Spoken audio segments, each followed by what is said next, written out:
Pai do Senhor para os nossos irmãos.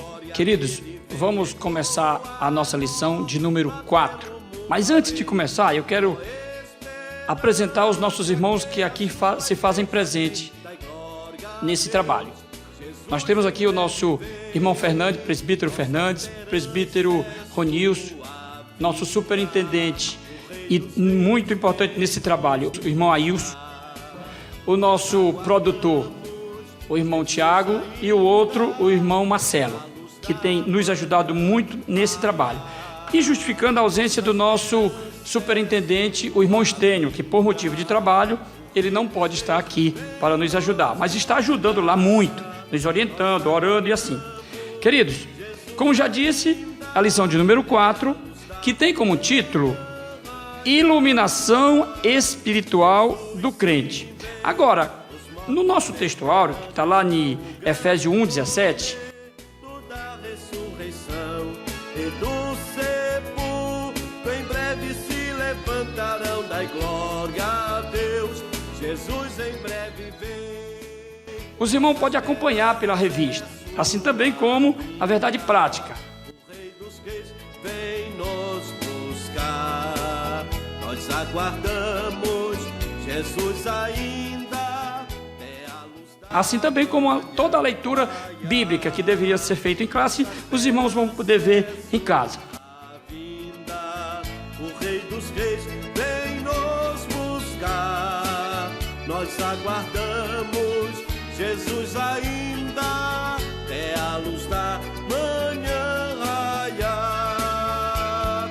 Jesus sim vem do céu cercado de esplendor, aniquilando a corrupção e a dor, quebrando os laços do astuto usurpador, dai glória a Deus, Jesus em breve vem, nossa esperança é sua vinda, o Rei dos Reis vem nos buscar, nós aguardamos Jesus ainda, até a luz da manhã raiar. Nossa esperança é sua vinda, o Rei dos Reis vem nos buscar. Nós aguardamos Jesus ainda, até a luz da manhã raiar. Jesus sim. Vamos orar para iniciar a nossa aula de hoje. Deus soberano, Deus eterno. Eterno Deus, Pai querido e santo, neste momento, Senhor, na preciosidade do nome de Jesus, Pai, traga esta aula, Pai, a bênção do Teu nome, iluminando e fortalecendo, meu Deus, meu Pai, dá entendimento, de graça e força, dá entendimento, e que o Espírito Santo possa se apoderar em cada um de nós, Pai, e deles também. Eu te peço de novo e te glorifico, Pai, em nome de Jesus Cristo. Amém. Amém. Muito bem. Aqui eu vou falar um pouco da nossa introdução, que nada mais é do que um panorama de toda a lição. Muito bem, eu vou fazer a leitura dela aqui, aí os irmãos também acompanham, mas aí já acompanham nas suas revistas, né, para a gente ficar melhor para entender. Diz assim, ainda no primeiro capítulo, o apóstolo Paulo inicia uma longa sentença assim dividida. Presta atenção nessas palavras. Ação de graça, oração intercessora, confissão de louvor e exaltação, Nessa sentença, somos exortados a louvar ao Senhor pela vossa eleição. Outra palavrinha que nós vamos ver muito no decorrer da lição. Buscar a iluminação, outra que nós vamos ver, do Espírito, iluminação do Espírito, para compreender a dimensão de nossa chamada e herança divina, outra palavra que nós vamos ver, bem como entender a grandeza do poder de Deus, ou do nosso Deus. Muito bem, o nosso tópico primeiro tem como título a esperança da vocação e as riquezas da glória. A glória de quem? A glória de Deus, é claro. Nós estamos falando de Deus, nós estamos falando de Jesus, nós estamos falando essa lição, todo esse trimestre está direcionada para a igreja. E quando nós falamos de igreja, não podemos deixar ou esquecer de Cristo, porque Ele é o fundador da igreja, Ele que criou a igreja. Ele é o cabeça da igreja. Cabeça da igreja. E a igreja é o corpo de Cristo. É o corpo de Cristo, muito bem. Muito bem. Então, dando continuidade a esse tópico, eu vou dar continuidade também à leitura. Diz assim, o apóstolo Paulo ensina que os salvos precisam ser iluminados para compreenderem quais são a esperança da vocação e as riquezas da glória de sua herança. Então eu vou citar um pouco, eu vou comentar um pouco em cima dessas duas palavras, iluminação e herança. Mas vamos continuar a nossa leitura. O nosso subtópico, o nosso primeiro subtópico do primeiro tópico, diz assim, a ação de graça intercessora. E aí, irmãos, se os irmãos quiserem acompanhar, está na própria lição da nossa leitura em classe, que é Efésios 1, aí do capítulo 15 e 16, vai falar da preocupação do apóstolo Paulo intercedendo por quem? Pela igreja de Éfeso.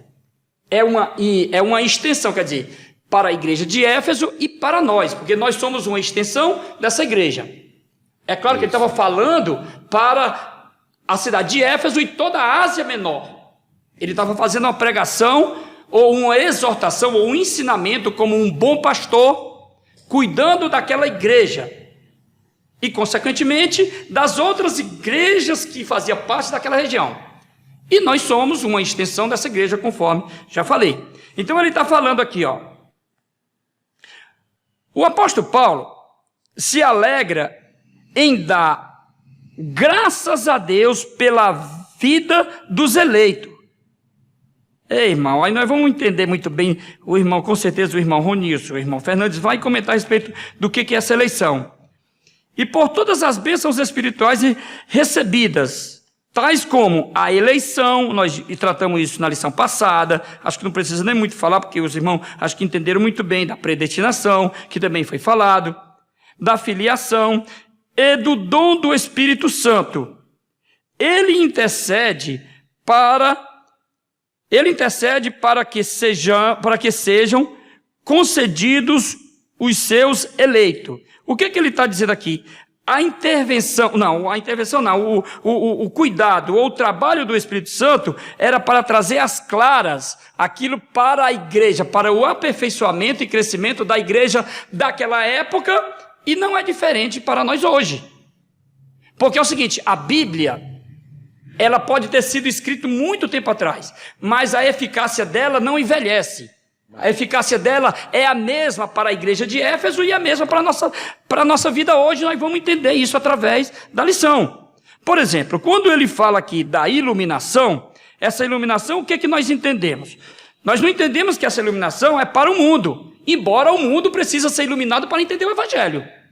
Mas aqui ele está falando é para o entendimento da igreja.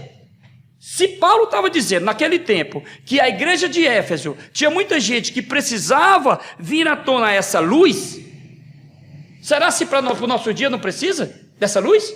Até porque a igreja de Éfeso, irmão, era constituída de pessoas que vinham de religiões pagãs. Então eles tinham uns costumes de até sacrificar ser humano, alguns, né? Como nós já até vimos, né? Lições passadas. Isso, nós vimos na lição passada. Aí o apóstolo Paulo está querendo que os irmãos de Éfeso entendam que a iluminação do Espírito Santo vai fazer com que ele entenda a soberania de Deus. Tire os costumes e olhe para Cristo, porque Cristo é o modelo para a igreja. Muito bem, mas o que é iluminação? Para a gente entender. Iluminação, se você pensar em iluminação, é uma coisa óbvia, lógica. Claridade. Imagine um escuro, quando chega a luz, o que acontece com aquele local? Se dissipa a escuridão. A luz é muito mais forte do que a escuridão. Então assim é Cristo ou o Espírito de Deus quando está direcionando as nossas vidas. Ele traz às claras aquilo que nós precisamos. Lembrando que eu estou falando que ele está falando para a igreja. Como já disse, não é para o mundo. Muito bem, mas eu quero, queridos, trazer aqui um versículo bíblico para nós ilustrar isso, para não ficar só nas minhas palavras, para nós entender. Olha, eu quero, os irmãos podem me acompanhar, lá em João, capítulo 14.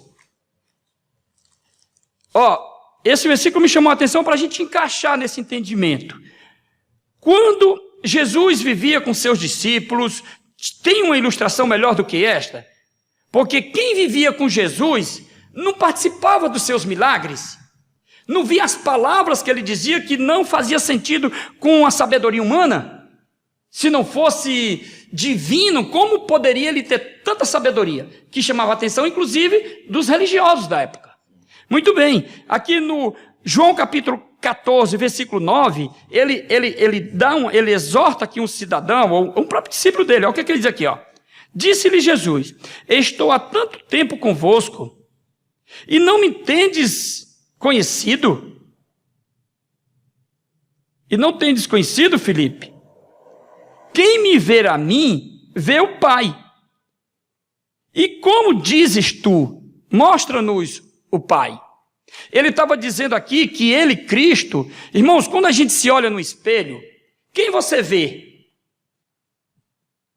Você mesmo. Você se vê no espelho. Então Cristo está dizendo aqui que quem olhava para ele, Cristo, deveria estar vendo o Pai, porque ele era o espelho do Pai. Porque o que ele fazia não era coisa de habilidades ou de entendimento humano, mas sim de coisa sobrenatural. Naquela ocasião ele já tinha feito alguns milagres, ele já tinha feito coisa que nenhum outro homem conseguiria fazer. Então ele estava trazendo ao conhecimento de Filipe. Olha, Filipe, eu estou no meio de vocês há muito tempo, e como é que nós ainda não consegue ver o Pai? E olha que ele já falava do Pai. Assim era o que o apóstolo Paulo estava querendo ensinar para aquela igreja, que ele estava ali trazendo a necessidade daquela igreja ser enriquecida através da luz das bênçãos espirituais para a sua vida, ou da presença do Espírito de Deus para a vida deles. Que aí o Espírito Santo, né, no qualquer vento, estava dizendo que trazia sabedoria para os cristãos, né? Trazia a luz, o conhecimento, porque a sabedoria, irmão Fernandes, aqui nós entendemos como, entender a verdade, a vontade de Deus para a vida do crente, trazer a luz ou a revelação, isto é, a iluminação. Portanto, a igreja, quando ela é iluminada, ela tem revelação do céu, ela tem entendimento de Deus, entendimento vindo do céu para a vontade de Deus para a sua vida. E uma vez que nós temos isto, eu acho que nós estamos vivendo um momento, esse momento de pandemia, que é um momento oportuno. Eu acho que desde o período de eu crente, eu nunca tive um momento tão próprio para mim ter uma intimidade com Deus do que essa. Eu estou falando de mim. Acredito que todos nós. Muito bem. E aí eu quero falar um pouquinho também da palavra, como já disse, herança. Irmão e presbítero Ailson, me permita eu citar o seu nome? Muito bem, nós temos aqui o irmão Ailson, que ele é pai, tem 2 filhas. Daqui a pouco, o irmão Ailson vai envelhecer, espero que Deus conserve ele com muita saúde, com muito ano de vida, mas é natural. A gente vai, o percurso da vida natural é nascer, crescer, reproduzir, envelhecer e morrer. A vantagem é que na Igreja de Cristo tem endereço, que é o que nós vamos falar, de herança. Mas as filhas do irmão Ailson, elas só vão poder, elas podem desfrutar dos bens que ele tem, que é o nosso caso. Nós desfrutamos das bênçãos de Deus. Mas o céu, só vamos alcançar ele na nossa herança. A nossa herança eterna, de morar no céu. As filhas do irmão Ailson, conforme eu citei aqui no exemplo, elas só podem tomar posse da herança dele, quando ele for para a glória. Assim é o nosso percurso da Igreja de Cristo, quando nós alcançarmos o céu. A nossa herança final é o céu, embora nós desfrutamos das bênçãos espirituais, que é o necessário para a nossa vida aqui. É isso aí que o próprio Jesus, né, deu até aos discípulos, né? Eis que vos dou poder. Para quê? Para pisar serpentes. Que as bênçãos. Que são as bênçãos espirituais. Entendeu, irmão? Então, os discípulos andavam com Jesus, ele participava da bênção, mas ainda não era dono das bênçãos, só tornou dono da bênção quando Jesus foi assunto ao céu, disse: eu vou para o Pai, deixarei um Consolador. Ali os discípulos foram revestidos do poder, irmão Nilson. Aí começou agora a ter herança, tanto das bênçãos espirituais, como também começaram a operar milagres pelo poder do nome de Jesus. Aí, falando dessa herança, eu quero também fechar com um versículo que também casa. Está lá em Tito, capítulo 3, versículo 7. Diz assim: para que, sendo justificado pela sua graça, sejamos feitos herdeiros, segundo a esperança da vida eterna. Aqui fecha esse raciocínio. A vida eterna é o quê? É a nossa herança. A vida eterna é o momento que nós vamos herdar essa herança. Voltando, por exemplo, do irmão Ailson, juridicamente falando, as filhas dele podem herdar, porque elas são, no ponto de vista jurídico, as verdadeiras herdeiras por direito da sua herança. E assim nós, como crente ou como igreja de Cristo, nós vamos herdar, segundo esse versículo lá de Tito, que nós vamos herdar essa herança aonde? Na vida eterna. E para fechar o raciocínio aqui lá da iluminação, que eu deixei um ponto, me perdoe, queridos, deixei um ponto que também eu trouxe uma ilustração dentro de um versículo bíblico, que está lá em Salmos, de número, é muito conhecido esse versículo, acho que toda a igreja conhece, lá em Salmos, de número 119, no versículo de 105, falando lá da iluminação, da luz, ele fala de uma luz que ela clareia os nossos pés, é isso? E o versículo, a parte A do versículo, ela dá uma extensão a essa luz. Lâmpada para os meus pés é a tua palavra, e luz para o meu caminho. Então ele fala de dois períodos. Ele fala de um período inicial, que nós podemos até interpretar como a igreja quando se rende a Cristo, e a luz para o caminho é a trajetória dele, é o caminho dele. Ele precisa de luz na largada e na chegada. Então, no percurso do caminho, ele precisa de luz. Mas aqui no primeiro momento, a curto prazo, ele precisa de lâmpada para clarear os seus pés. Assim é a minha interpretação desse versículo. E para a igreja de hoje, para a igreja de Cristo, precisa dessa iluminação, hoje e amanhã, nesse trajeto. Amém, queridos? Vamos dar continuidade à nossa lição. O segundo tópico do primeiro ponto, a esperança da vocação. A esperança da vocação se trata daquilo que nós vamos ver no decorrer desse tópico, que seria a vocação e o privilégio dos vocacionados. O que os vocacionados têm como bênção para as suas vidas? Eles têm como bênção para as suas vidas algumas coisas das quais o apóstolo, na sua oração, orou a Deus para que o Espírito Santo viesse iluminar, para que eles pudessem compreender de uma forma espiritual e de uma forma mais profunda aquilo que Deus tinha para eles. Nós observamos aí a eleição.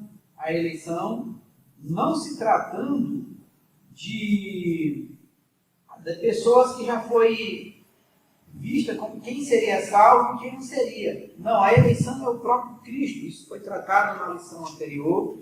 Ficou muito compreensível a todos os irmãos que Deus não escolheu uns para ser salvo e outros para ser condenado, de maneira nenhuma. A eleição se dá em Cristo.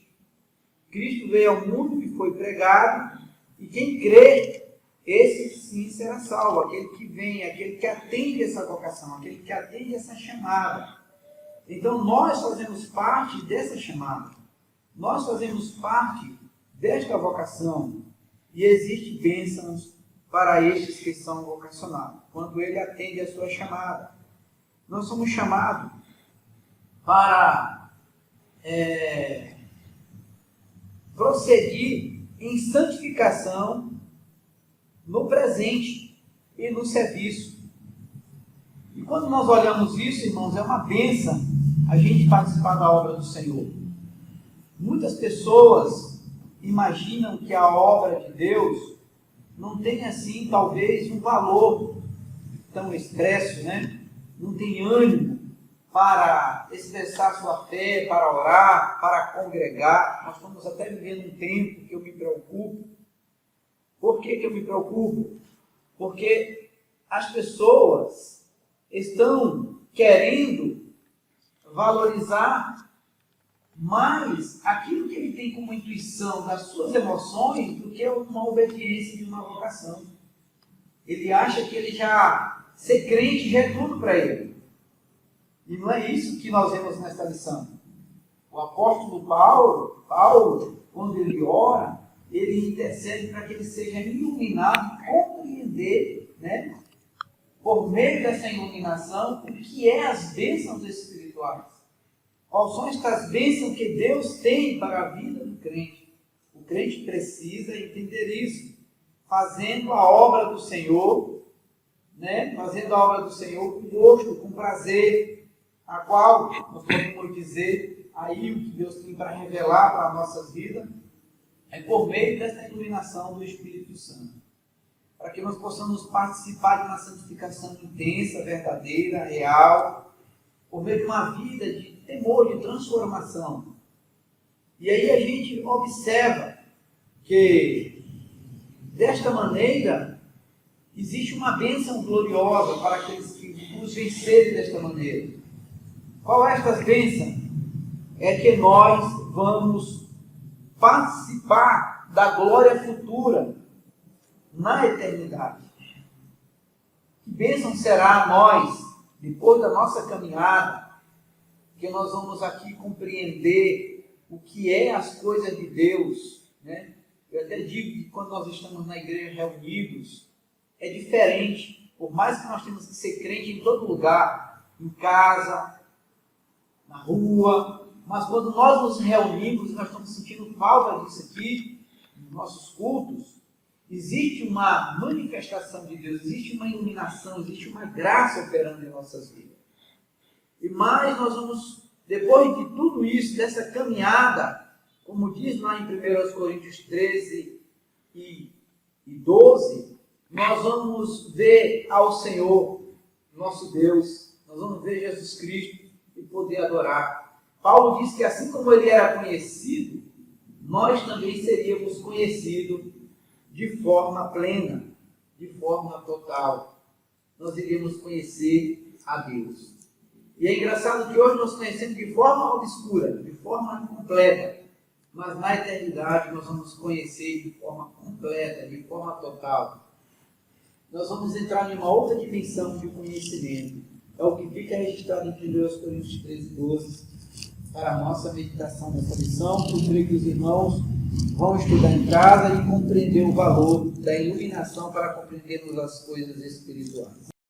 Então, irmão Nilson, naquilo que o irmão está falando, que nós vamos contemplar a face do Senhor, em 1 Coríntios 13, 12, porque agora vemos por espelho, em enigma, mas então veremos face a face. Agora conheço em parte, mas então conhecerei como também sou conhecido. Quer dizer que lá na glória nós vamos ver o Senhor face a face. E também nesse mesmo assunto, faz uma conexão com o que eu falei a respeito da herança, não é isso? Que é a colheita do nosso fruto. Muito bem, então isto, o apóstolo Paulo também escrevendo lá a Coríntios, no capítulo de 1 Coríntios, capítulo 2, versículo 9, ele diz uma coisa muito clara a respeito desse período, ou dessa herança, ou desse convívio, ou dessa questão que o irmão, ou nosso professor, irmão Ronilson, comentou a respeito da gente ver, da gente olhar cara a cara, da gente estar com ele. Diz assim, o apóstolo Paulo lá em 1 Coríntios capítulo 2, versículo 9, diz assim, como está escrito, as coisas que os olhos não viu, e o ouvido não ouviu, e não subiu ao coração do homem, são as coisas que Deus preparou para aqueles que ele o quê? Que ele ama. Ele está falando de uma herança, ele está falando do nosso fruto que vamos colher, ou da vida eterna, do período que nós vamos estar com ele. Não é isso que ele está dizendo? Ele está encorajando a igreja de Corinto, que é o que está acontecendo também. Com a lição dessa, ela está encorajando a igreja de hoje para nós olharmos para a nossa herança, para aquilo que está preparado, para aquilo que está nos aguardando, que é a nossa recompensa final. Terceiro tópico, ele fala das riquezas da glória da sua herança. As riquezas da glória da sua herança. E vai encaixar esse versículo que você disse, que o apóstolo ele continua orando, né? Para que a gente viesse entender quais são as riquezas da glória da sua herança. E aí nós vamos compreender sobre estas riquezas da glória da sua herança. A expressão sua herança enfatiza o que Deus deu aos seus eleitos. Já o termo riqueza refere-se às maravilhosas bênçãos que compartilham o plano da salvação, tais como, aí nós vamos observar o perdão dos pecados, a adoção de filho, as bênçãos que serão desfrutadas no porvir. A referência de Colossenses 1:27, 1 Pedro, né? 1, 4 e 5, que se o irmão puder ler aí para nós, a de 1 Pedro 1, 4 a 5, é bem interessante, né? 1 Pedro 1 e 4 a 5. E nós podemos ver que essas bênçãos da adoção, perdão do pecado, são bênçãos que vamos desfrutar no porvir, na glória eterna. 1 Pedro 1 e 4. Para uma herança incorruptível, incontaminável, e que se não pode murchar, guardada no céu para vós, que mediante a fé estáis guardados na virtude de Deus para a salvação, já preste para se revelar nos últimos dias. E aí nós observamos também que ele faz uma referência a Apocalipse 22, 3 a 4, onde nós vamos estar diante de Deus servindo, né, plenamente, né, ao Senhor, já na eternidade. E aí ele põe aqui, o escritor da lição expressa assim: então os salvos tomarão posse da herança, preparada desde a fundação do mundo, que está em Mateus 25 e 34. Encerrando aqui esse terceiro tópico, nós observamos que estas bênçãos, elas se darão, estas riquezas, elas serão conquistadas por meio de quê? Por meio da nossa persistência. E aí, quando nós persistimos, nós entendemos o quê? Nós entendemos que Deus, Ele trará iluminação para nós compreendermos estas bênçãos. O homem natural, ele não compreende, não tem como ele compreender. E aí, a gente entende uma coisa, mas aquele povo não já era salvo, não já era crente, porque Paulo estava ainda orando para que eles viessem ter esta compreensão dessas riquezas e destas heranças da parte de Deus. Porque não basta ser salvo.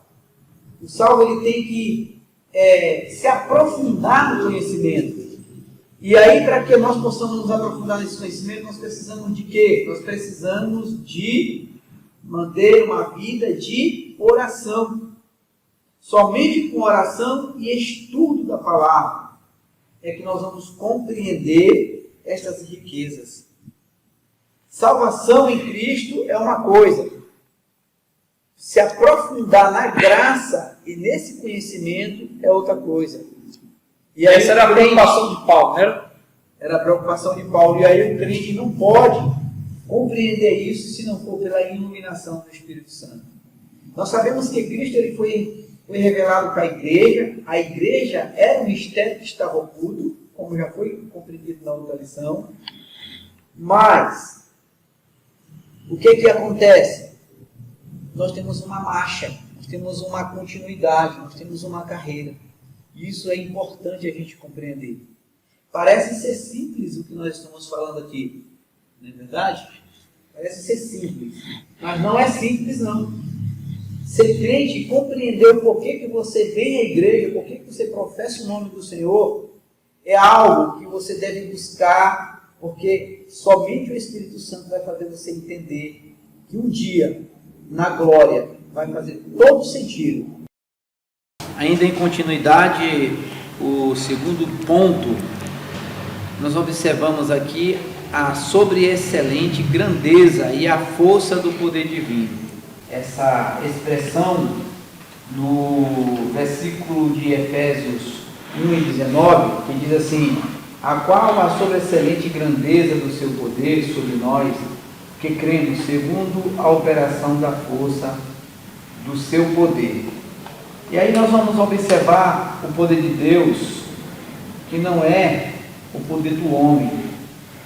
Nós observamos que a obra do Senhor é feita pelo Espírito Santo, né? E esse poder é algo que não dá para calcular, a ponto que o apóstolo, na sua oração, ele ora para que os crentes pudessem compreender esse poder. Esse poder não se dá por dinheiro, por fama, por posses materiais.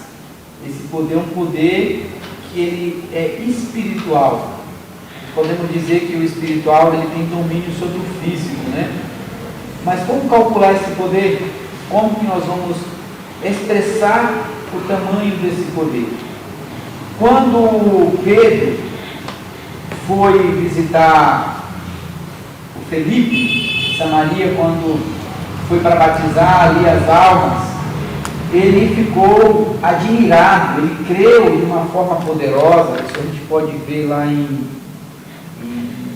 Atos 8 e 13, né?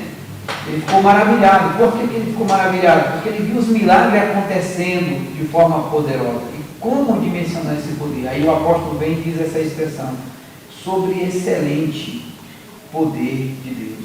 A grandeza do poder. Ele não achou palavras, irmãos, para falar desse poder. E é coisa gloriosa, né? Você vê o mudo falar, o coxo andar, né? O cego enxergar. Isso tudo são poderes de Deus manifestados à sua igreja. Somente a igreja pode ter esse poder. Esse poder não foi dado a outro, senão a igreja. A igreja, né, irmão Nilson, veio na minha lembrança agora, o apóstolo Paulo recebeu uma proposta para quando ele chegou, se eu não me engano, não sei se foi em Efésios, que orou pela pessoa, foi batizado com o Espírito Santo, aí depois vieram alguém, queria comprar Paulo, para que Paulo pudesse dar essa autoridade a eles.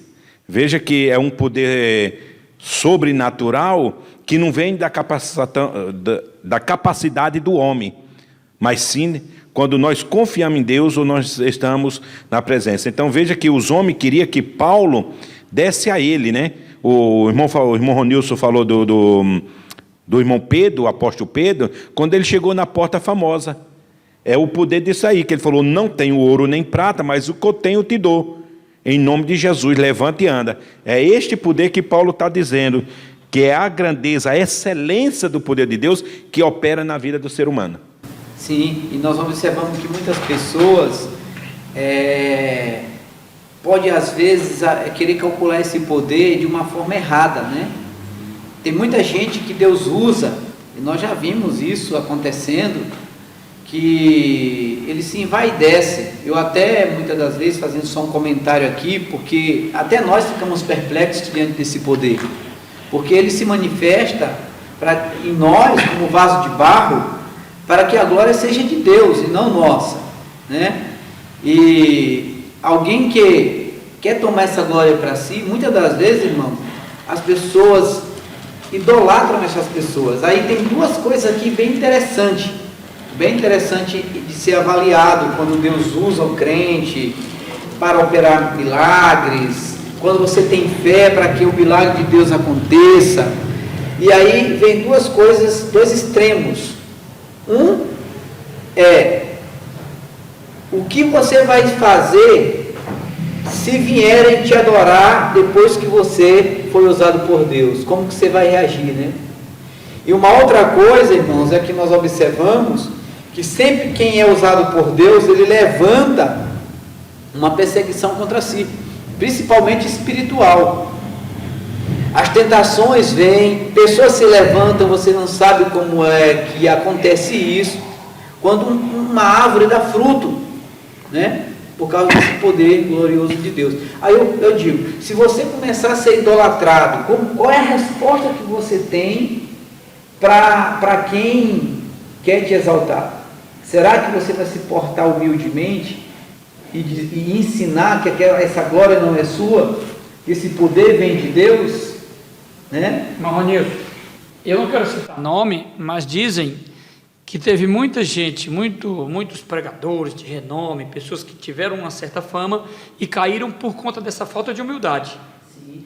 Caíram por isso, que encheu o peito, achando que é o que chama de soberba espiritual, Soberba né? espiritual. E aí nós podemos analisar uma outra questão, é a questão de quando você é perseguido também. Irmãos, eu costumo dizer, até hoje falei dessa frase assim: você foi chamado para fazer a obra.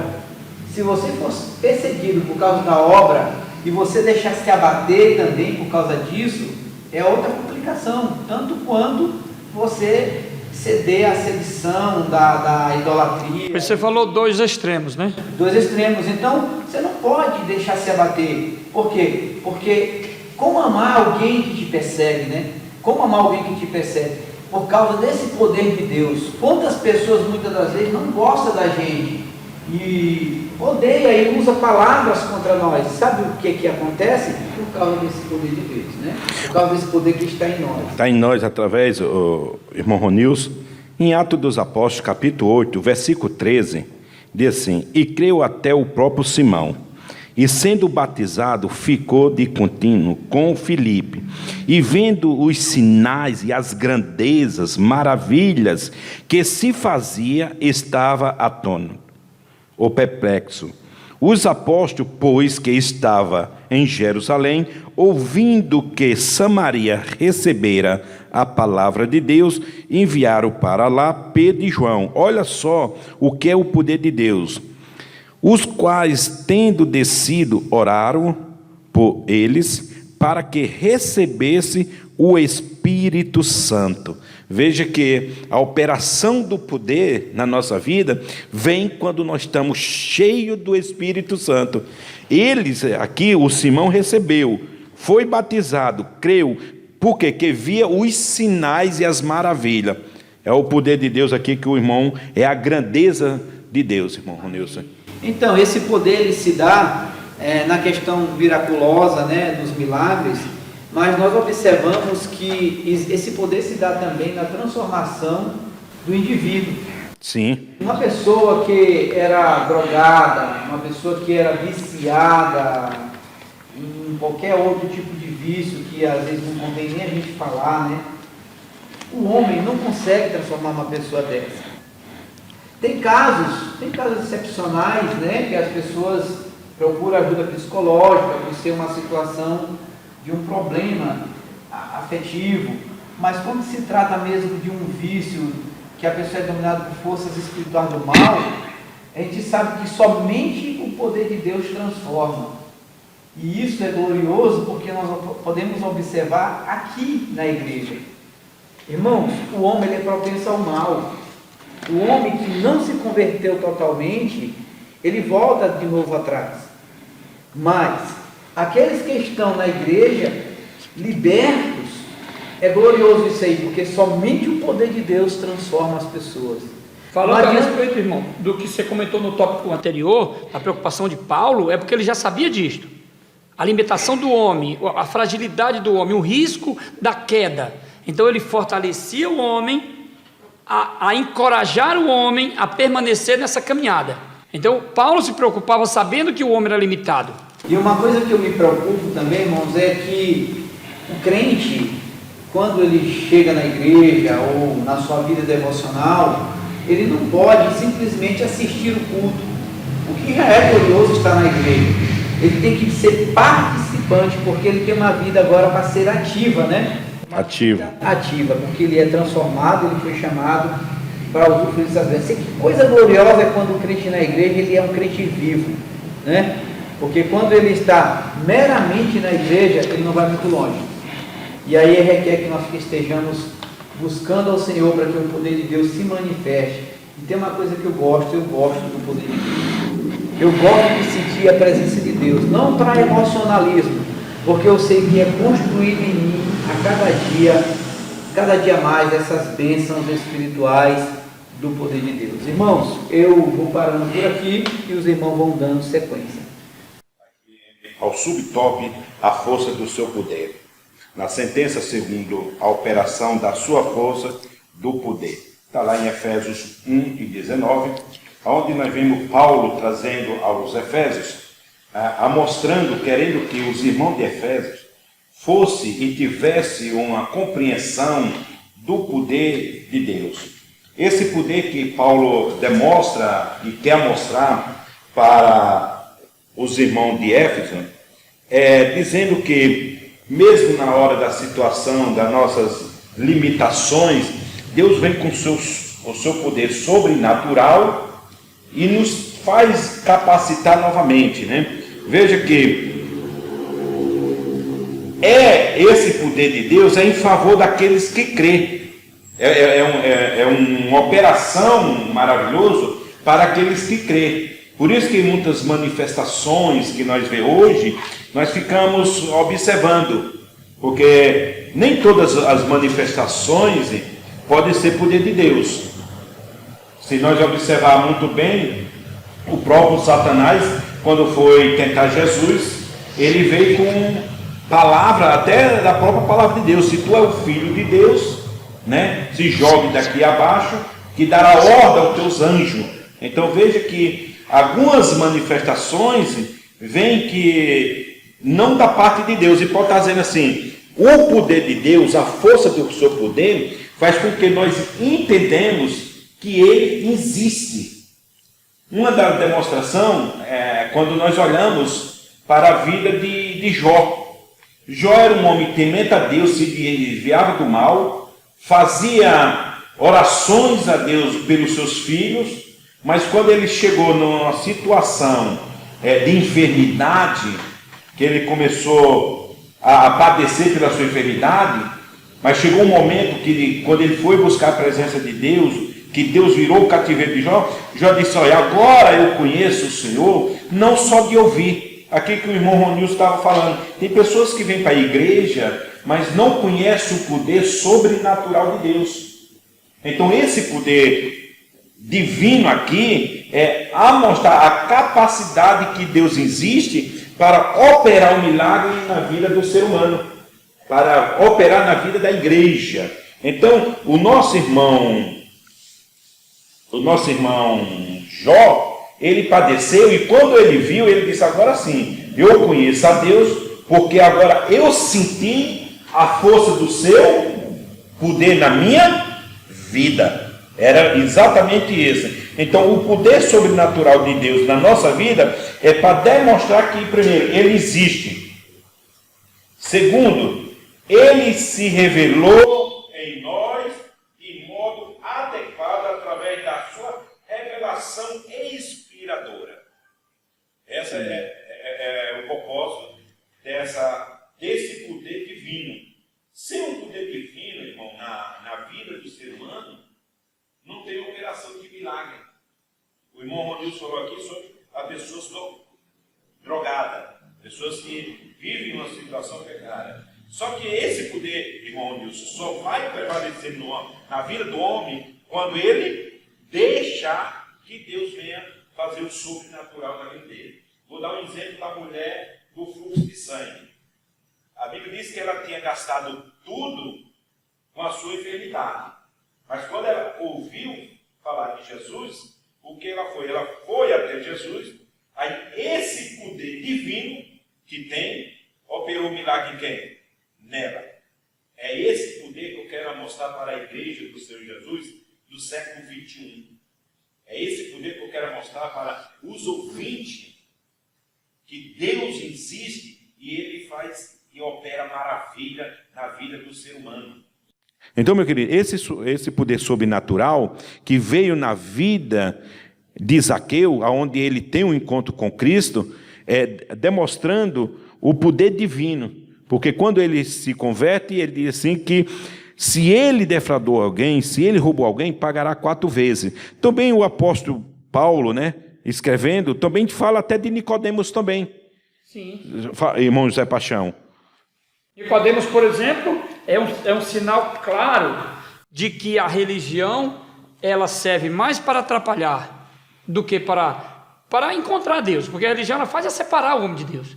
É o caso de Nicodemos. Nicodemos tinha conhecimento da lei, estava no meio dos religiosos, mas não conhecia aquilo que o irmão Rônius comentou. O cidadão que não tem esse conhecimento, esse relacionamento com Deus, ele é propício. Eu estou falando de quem está na igreja.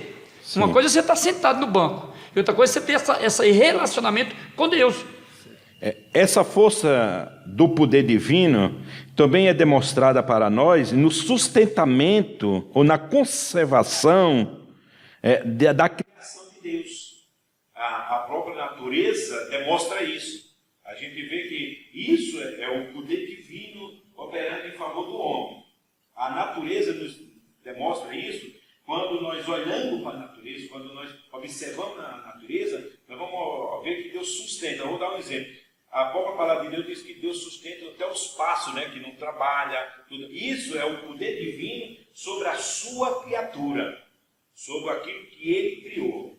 Então, meus queridos, que nós possamos exatamente ter esse entendimento que o Paulo estava falando para os irmãos de Éfeso e para a Ásia Menor, dizendo que o poder de Deus sobrenatural é para os que creem, é para a igreja, para aqueles que confiam no Senhor. Aqui no terceiro tópico, Cristo, nosso exemplo de exaltação, e Cristo, as primícias dos que dormem. Aqui Paulo vem trazendo aos Efésios, trazendo uma referência a Jesus Cristo, que é a primícia daquele que dorme. Paulo está dizendo que Jesus Cristo é o primeiro homem na face da terra que morreu e ressuscitou e permanece vivo. Todos os homens morreram e não ressuscitaram. Nós temos alguns exemplos. O próprio Lázaro, que Jesus ressuscitou, ele morreu, foi ressuscitado, mas voltou a morrer novamente. E Paulo está dizendo que Cristo é a primícia. O que é a primícia? É o primeiro. Se nós for lá para Levítico, nós vamos observar que na lei de Moisés as pessoas traziam as primícias para o sacerdote. A primícia seria a primeira cria do seu animal, do seu gado, ou da sua colheita, dos seus cereais, que tá ali ele escolhia na época da chuva, né? Então o primeiro ele trazia. Das ovelhas ele trazia também o primeiro. Então Paulo está demonstrando aqui para os irmãos de Éfeso que Cristo é o primeiro da primícia. Por quê? Porque Paulo está dizendo, ele foi o primeiro, nós seremos, aquele que permanecer firme, nós seremos o exemplo dele.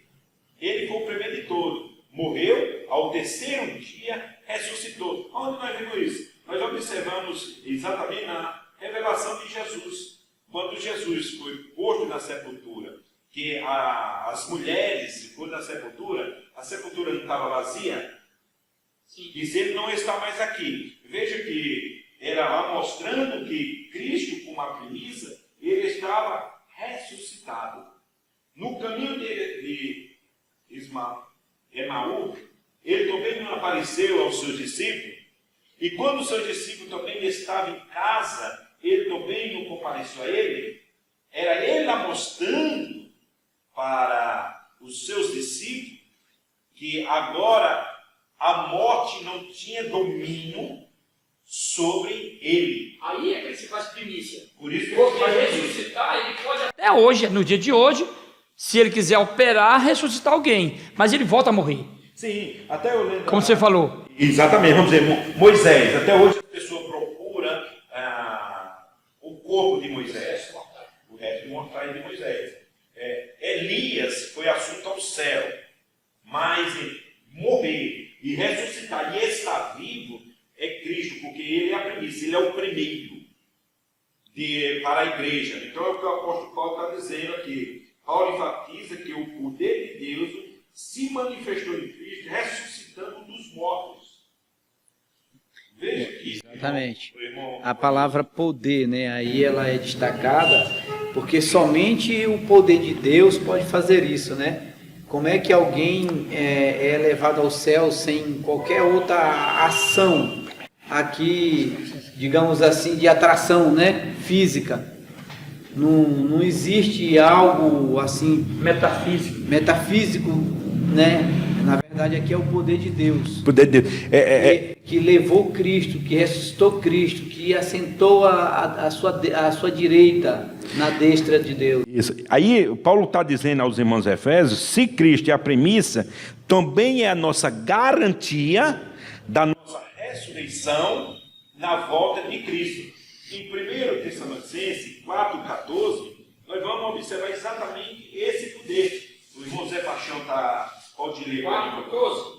4,14. 1 Tessalonicenses 4,14, irmão Zé Paixão. Diz assim: porque se cremos que Jesus morreu e ressuscitou, assim também aos que em Jesus dormem, Deus os tornará a trazer com ele.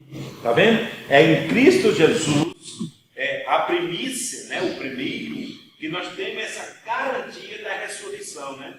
Então, se nós observar que até uma certa vez chegaram para Jesus, né? Dizem quando será a sua vinda, ou quando acontecerá isso. A própria Marta e Maria, né, quando viram o seu irmão Lázaro morto, Jesus disse, ele não está morto, ele dorme. Mas no dia eu sei que ele vai ressuscitar. Ela tinha essa garantia que Lázaro estava morto e um dia ia ressuscitar, né? Mas o que Jesus estava dizendo para ela, assim, ele vai ressuscitar agora, ele vai morrer, porque ele não é a premissa sou eu.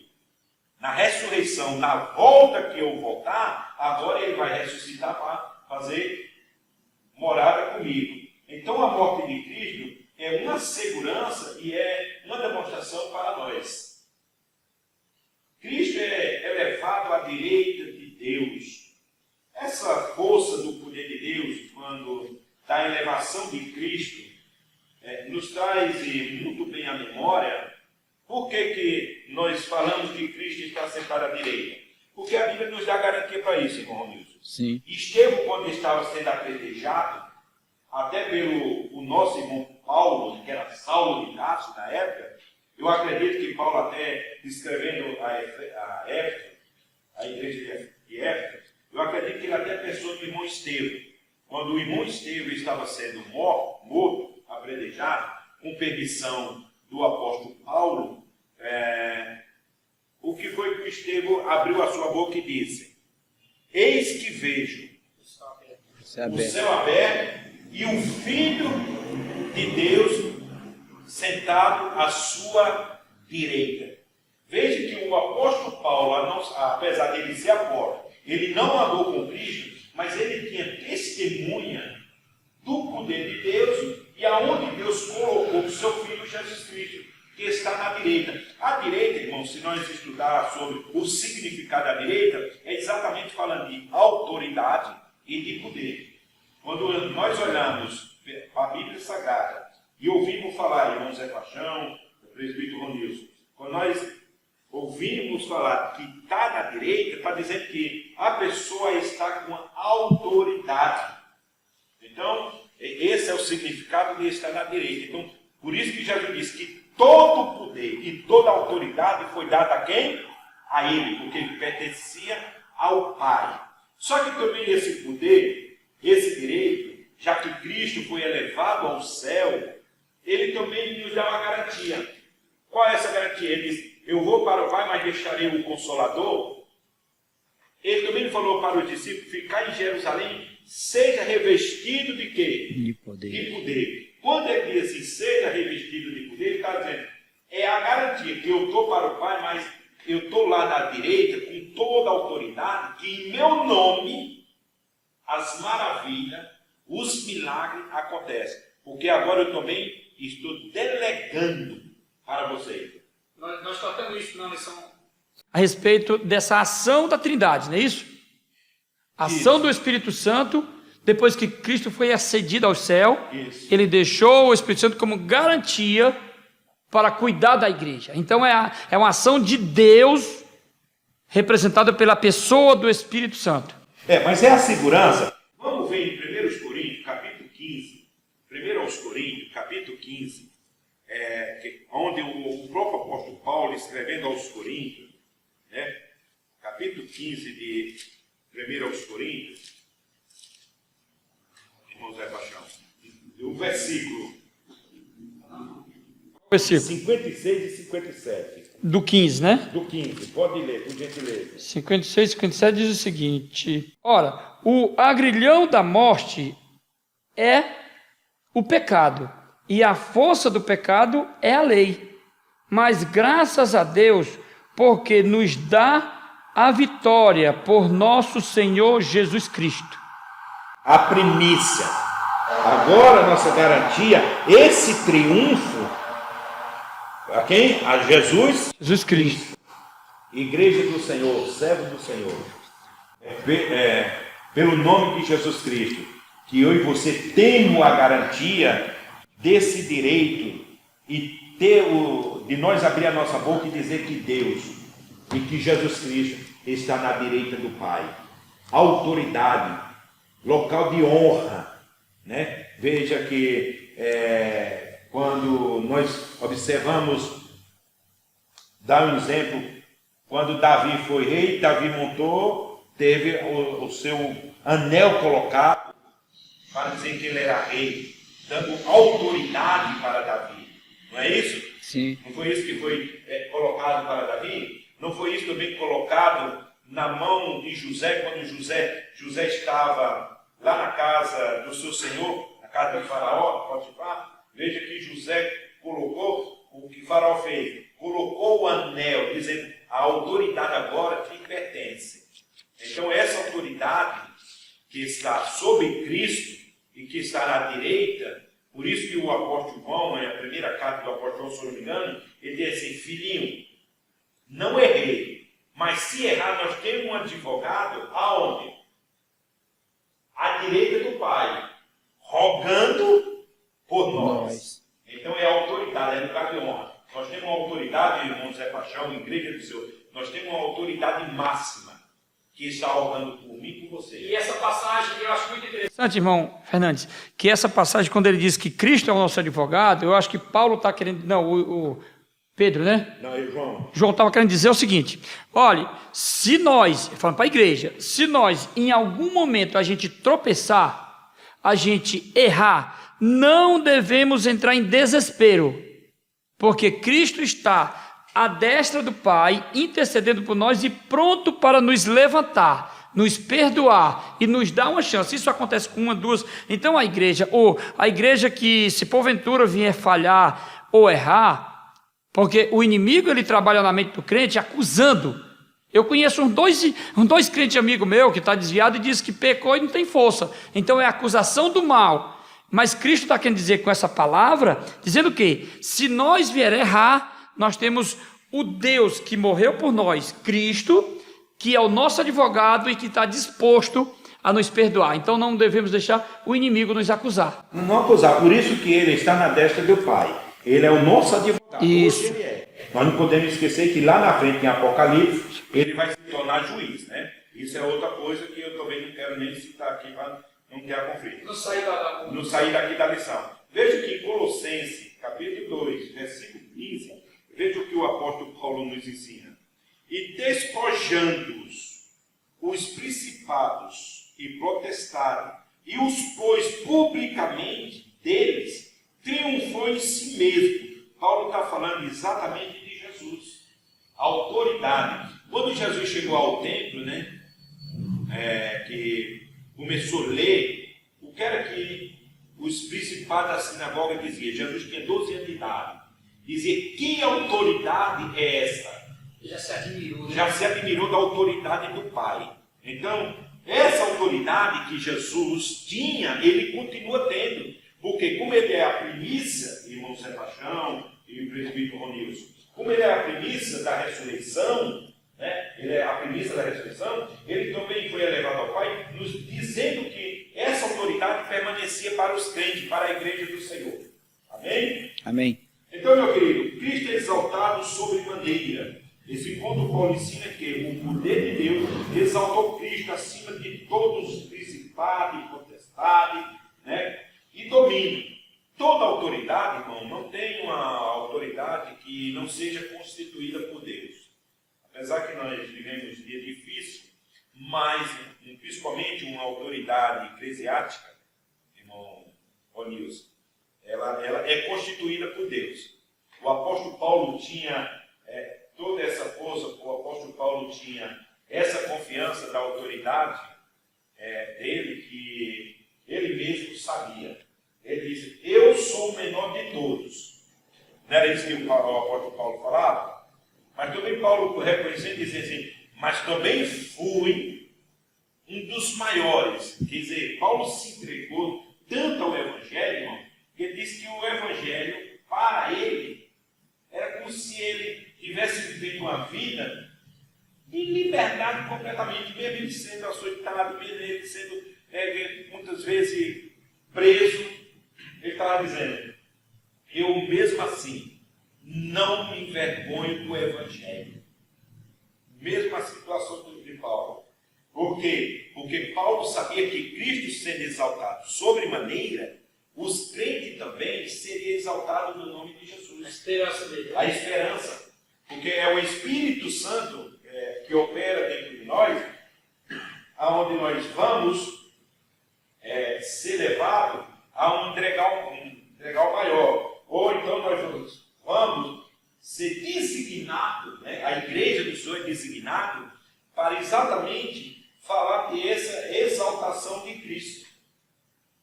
A exaltação de Cristo é exatamente isso. É a igreja ser e mostrar a exaltação de Cristo.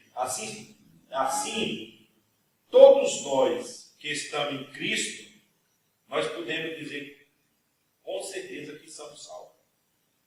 E para permanecer salvo, temos que ter. Eu quero dar aqui uma conclusão dizendo: logo ao morrer e esta com Cristo, é muito melhor que permanecer no corpo presente, embora devemos ficar aqui enquanto Deus considera que isso seja necessário.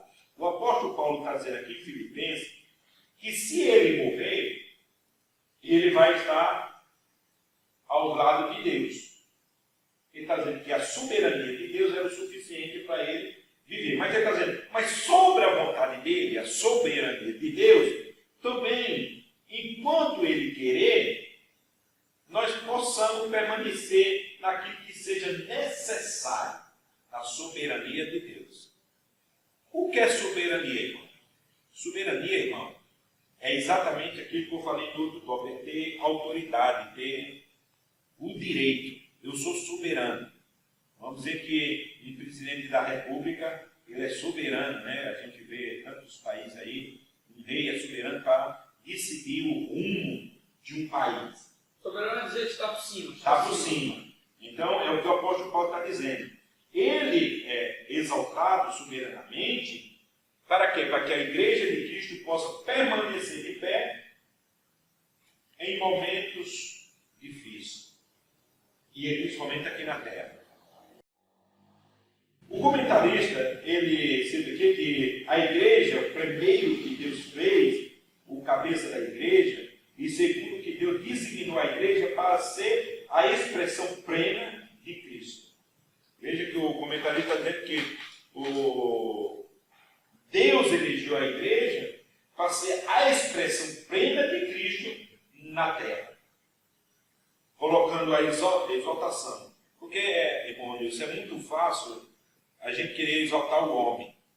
É muito fácil eu querer exaltar as pessoas. Mas difícil eu, muitas vezes, querer exaltar Cristo. Porque quando Deus, pela sua misericórdia, como o apóstolo Paulo falou aqui, terá bondade, o melhor que permanecer, mas ficar aqui enquanto Deus considera que isso seja necessário para nós, e Paulo está dizendo assim, eu vou finalizar a minha vida no dia que Deus quiser. Não tem nome, eu estou preso, mas eu só vou finalizar quando Deus quiser. Mas enquanto isso eu vou dizer que a soberania de Deus ainda está sobre a terra. A A conclusão do comentário é assim: em breve, com as bênçãos espirituais, Paulo mantém a adoração contínua ao eterno Deus, atitude que deve ser seguida por todos os salvos. A compreensão das dádivas da salvação demonstra o excesso de valor daquilo que Deus fez para nós. Os seus atos poderosos viabiliza a transformação e a glorificação dos que creem. E aleluia. Quero agradecer ao pastor Ricardo, que também nos confiaram, agradecer ao irmão Estevam, que não pôde estar aqui, agradecer também ao Ministério Machado, agradecer ao presbítero Nilson, e agradecer ao irmão Ailson, ao irmão Marcelo e ao irmão Tiago. E a você que ouviu, participou desta aula conosco. Logo depois da nossa aula, tem o nosso questionário para você responder. Participe, será de muita valia a sua participação. Assim eu agradeço a vocês também. Jesus ainda é a luz da manhã, ai, ai. Nossa esperança é sua vinda, o Rei dos Reis vem nos buscar. Nós aguardamos, Jesus ainda é a luz da manhã, ai, ai. Jesus sim vem, os mortos esperando estão o grande momento da ressurreição. E do sepulcro em breve se levantarão, dai glória a Deus, Jesus em breve vem. Nossa esperança é sua vinda, o Rei dos Reis vem nos buscar. Nós aguardamos, Jesus ainda é a luz da manhã, ai, ai. Nossa esperança é sua vinda, o Rei dos Reis vem nos buscar. Nós aguardamos, Jesus ainda é a luz da manhã, ai, ai. Jesus sim vem do céu cercado de esplendor, aniquilando a corrupção e a dor, quebrando os laços do asfalto usurpador, dai glória a Deus, Jesus em breve vem. Nossa esperança é sua vinda, o Rei dos Reis vem nos buscar. Nós aguardamos, Jesus ainda é a luz da manhã, ai, ai. Nossa esperança é sua vinda, o Rei dos Reis vem nos buscar. Nós aguardamos, Jesus ainda é a luz da manhã, ai, ai. Jesus sim vem completamente restaurar o mundo que se arruína sem parar. Se todas as coisas vêm depressa transformadas, glória a Deus, Jesus em breve vem. Nossa esperança é sua vinda, o Rei dos Reis vem nos buscar. Nós aguardamos, Jesus ainda é a luz da manhã, ai, ai. Nossa esperança é sua vinda, o Rei dos Reis vem nos buscar. Nós aguardamos, Jesus ainda é a luz da manhã, ai, ai. Jesus sim vem, em sempre eterna adoração daremos nós ao Rei de coração, ao grande autor da nossa eterna salvação. Dai glória a Deus, Jesus em breve vem. Nossa esperança é sua vinda, o Rei dos Reis vem nos buscar. Nós aguardamos, Jesus ainda é a luz da manhã. Ai, ai, nossa esperança é sua vinda. O Rei dos Reis vem nos buscar. Nós aguardamos, Jesus ainda é a luz da manhã.